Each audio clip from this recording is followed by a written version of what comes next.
All right, well, here it is today. It's midterm election day. Your opportunity to let your feelings known about how issues in our country are being handled or not. I mean, really, it's the ultimate report card for those in political power. How have things been going? Are you better off now than 2 years ago?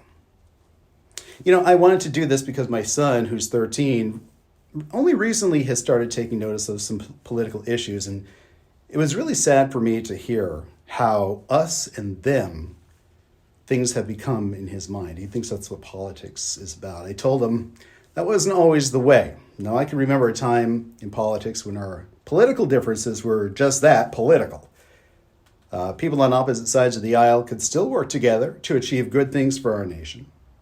But those days are long gone, and since neither side actually wants to talk to the other anymore, they only want to engage with those of their same values and like mind, I thought it might be helpful to explain why today is so important.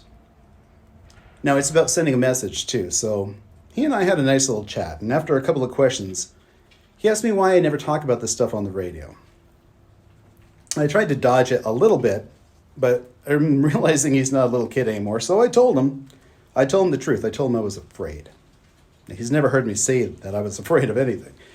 Yeah, I'm just sick of being told that every policy disagreement I have is rooted in racism or sexism or some other dumb, mean-spirited ism I've never heard before. It's not, it never has been, never will be. I've always thought of something that Johnny Carson once said on 60 Minutes when Barbara Walters kind of asked him the very same question. And Johnny said, "Tell me the last time that Jack Benny or Red Skelton or any comedian used his show to do serious issues." He says, "That's not what I'm there for. Can't they see that? Why do they think that just because you have a Tonight Show, you must deal in serious issues?" He goes on to say that's a danger. It's a real danger.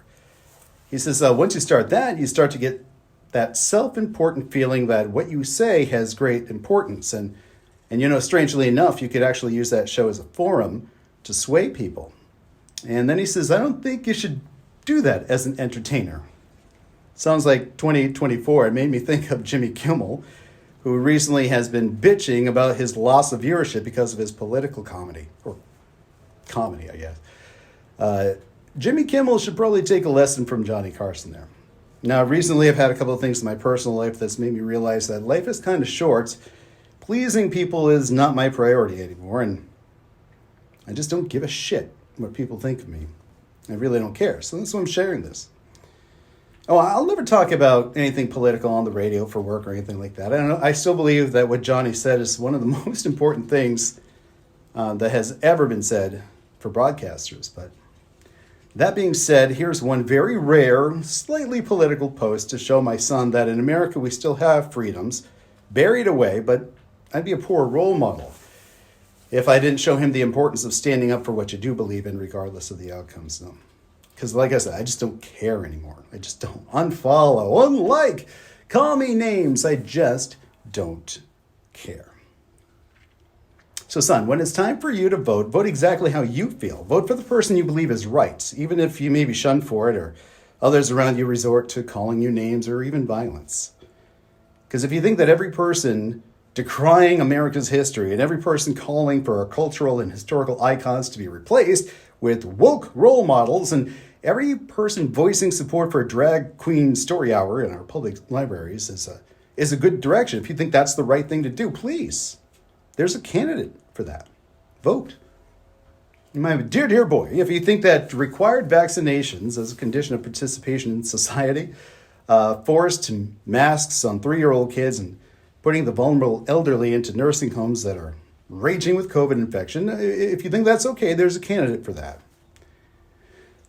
Son, if the thought of using abortion as birth control doesn't cause you any internal conflict, there's a candidate for that. If double standards when it comes to violent behavior is not dangerous or morally reprehensible to you, well, there's a candidate for that too. And son, if you are proud of how the president is handling foreign policy and domestic affairs, just look at the education rates and crime and drugs. If that's okay, if you like that direction, there's a candidate for that. Vote. If you think that you're okay with extremists in your political party dictating your direction, your policy priorities, and how you are supposed to talk, Well, there's a candidate for that as well. Just remember, there's extremists on both sides, everywhere, really.